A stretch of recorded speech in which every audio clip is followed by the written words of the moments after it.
It was a bright and cheerful morning in the Hundred Acre Wood, and Winnie-the-Pooh was doing what he did best, thinking about honey. "Oh bother," he said, rubbing his round belly. "My honey pot is empty again. I suppose that means it's time for a little expedition, a honey-seeking sort of adventure." Pooh put on his red shirt, grabbed his favorite honey pot, and set off into the woods. As he walked, Pooh hummed a little tune, when suddenly he spotted Christopher Robin sitting under a big oak tree with a book. "Good morning, Christopher Robin," said Pooh. "Would you happen to know where a bear of very little brain might find some honey?" Christopher Robin smiled. "I heard the bees near Rabbit's garden have been extra busy. Maybe you should ask them." "Bees? Oh dear," Pooh mumbled. "Where there are bees, there is honey. But where there is honey, there are also stings." Still, the thought of golden sticky honey was too tempting to ignore. Off to Rabbit's garden he went. When Pooh arrived at Rabbit's house, Rabbit was busy pulling up carrots. "Hello, Rabbit," Pooh called. "Would you happen to have any honey to spare?" Rabbit shook his head. "Pooh, you only think about honey. Why don't you try eating something else for a change?" Pooh thought very hard about this, which took quite some time. "No thank you," he said at last. "I believe honey is best." Rabbit sighed. "Fine. The bees have been buzzing around the old apple tree. Maybe you'll find some there." Pooh trotted off to the apple tree, and sure enough, there was a big beehive hanging from a branch. Now, how does one ask a bee for honey? Pooh wondered.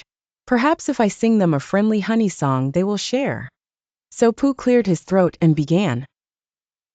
"Oh, buzzing bees, up in the trees, I'd like some honey if you please."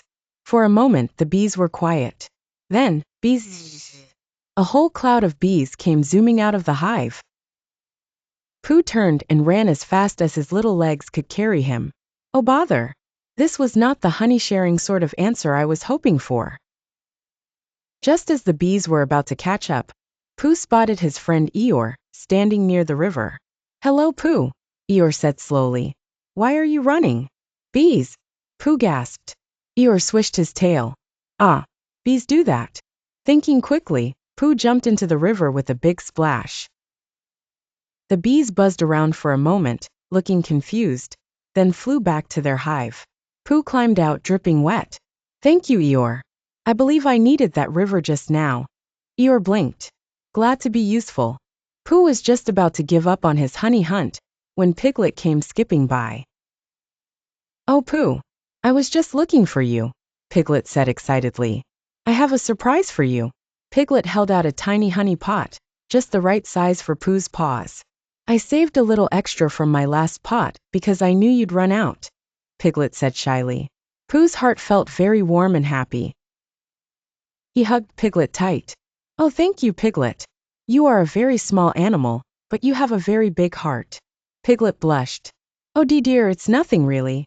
Pooh dipped his paw into the honey and took a big, happy lick. "Mmm. This is the best honey in the whole 100-acre wood," he said. And with his belly full and his heart even fuller, Pooh knew that sometimes the sweetest honey comes from the kindness of friends.